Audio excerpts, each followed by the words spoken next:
My name is Steve Stones, and I'm a native to Ogden, and I've been creating art my entire life. You know, when I was a teenager, I liked to keep breakfast cereal boxes in my closet, and I was really drawn to the graphics on these cereal boxes, such as Captain Crunch and Frosted Flakes. When I went to art school and I started to develop my own style, I thought, well, wouldn't it be fun to take those kind of images and incorporate them into my own work in an attempt to make a comment or a parody about how, you know, culture mass disseminates these images.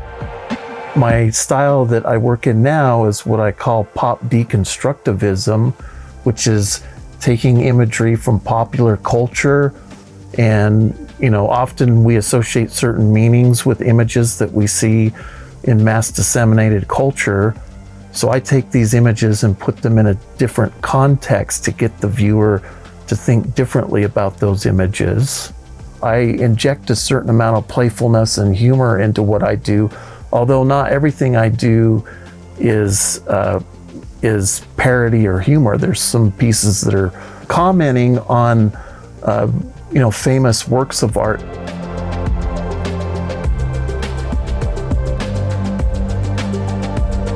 When I put it up in my booth at farmers market or, you know, different art events that I do, it's not always about setting up and making money off your art. It's also getting a response from viewers, and that's exactly what happens with that piece. I've been teaching in the Department of Visual Art and Design for 25 years at Weber State University, and I teach studio art for the non-art major. What's so great about teaching is seeing students succeed with their own work. They're involved in, you know, exhibitions, and they're involved in the community. They're involved in different events that go on in the community.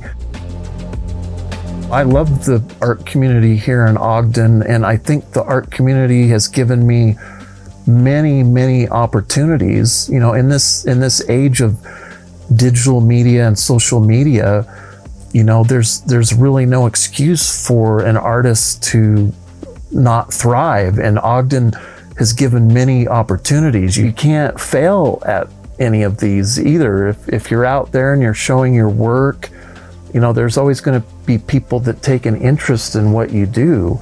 So I've met a lot of interesting people in the community by being out there and doing these different events that we have here in Ogden. I would like to thank the Ogden Arts Committee and the Mayor of Ogden for this award.